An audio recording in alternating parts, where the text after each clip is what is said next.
So it's mesmerizing. और जैसा ये शहर है रामगढ़, इसका जो इतिहास है और इसकी जो खूबसूरती है उसको चार चांद लगाने और उसको पुनर्जीवित करने का जिस संकल्प के साथ में साधना आदरणीय श्रुति पोद्दार जी कर रही है वो निश्चित रूप से अभिनंदन के योग्य है। इनकी जितनी उसके लिए प्रशंसा की जाए वो उसके करें और इनकी इस ताकत जो है ये ताकत मुझे यहाँ पे खींच करके लेके आई। इन्होंने मुझे WTM लंदन के समय कहा था और वहीं पे सीढ़ियों पे खड़े खड़े मुझसे प्रॉमिस कराया था कि आपको आना पड़ेगा। अभी एक बात श्रुति जी ने कही कि हमारी तो भारतीय पुरानी सांस्कृतिक विधाएं थी, may be in the form of dances और ऑल अदर फॉर्मेट्स, वो सब धीरे धीरे जो है वो कहीं डेवलप होता गया। जिस तरह से हमारी ये पुरानी हवेलियां जर्जर हो रही हैं लगातार गुलामी की मानसिकता के चलते हुए, और आज़ादी के बाद में भी क्योंकि हम दिल और दिमाग से हमारे जो गुलामी की इंप्रेशंस थे उसको निकाल नहीं पाए थे, उसके चलते हमने वो जो कुछ हजारों सालों से हमारी संस्कृति को, हमारे सांस्कृतिक मूल्यों को, हमारी सभ्यता के मानबिंदुओं को जिस तरह से बचा करके पीढ़ी दर पीढ़ी हस्तांतरित करते हुए हमारे पूर्वजों ने रखा था,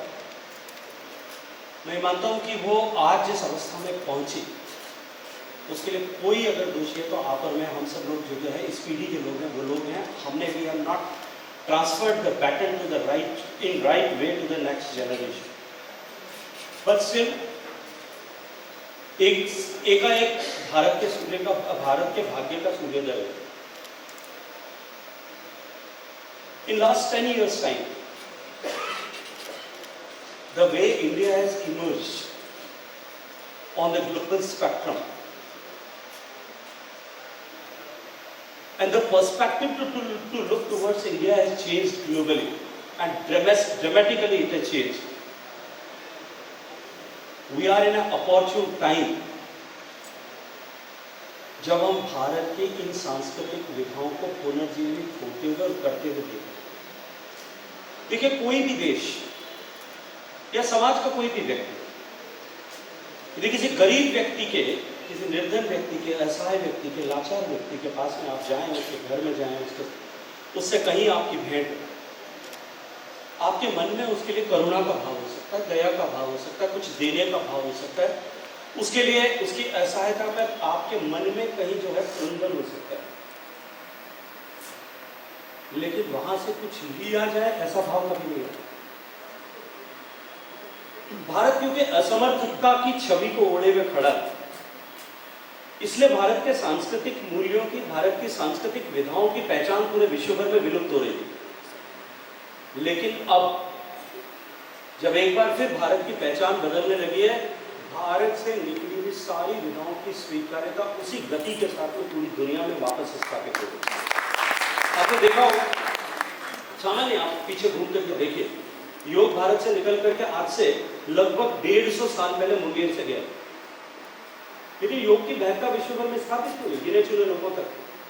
लेकिन जब भारत का सामर्थ्य बढ़ा, भारत के प्रधानमंत्री के एक आह्वान पर पूरी दुनिया ने योग को स्वीकार कर लिया, और आज जितने लोग डे टू डे लाइफ में हिंदुस्तान में जितने लोग उसको फॉलो कर रहे हैं, उससे ज्यादा लोग प्रैक्टिस आज दुनिया के दूसरे देशों में कर रहे हैं। संस्कृत दुनिया के 100 टॉप यूनिवर्सिटीज में से 94 विश्वविद्यालयों में संस्कृत की अध्ययन हो रहा है।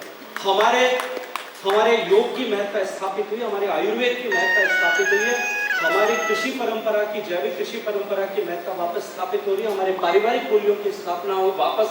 पूरे विश्व भर में वापस नए सिरे से पहचान बढ़ रही है। भारत की सांस्कृतिक विधाओं की पहचान भी पूरे नए सिरे से बढ़ रही है। We are in opportune time, जैसा मैंने कहा, when we are able to see or witness the transformation which is happening in our country. And this is our responsibility, everyone's responsibility, to be a stakeholder. Not only to witness it, to be a stakeholder and to become a champion of increasing the speed of the wheel which has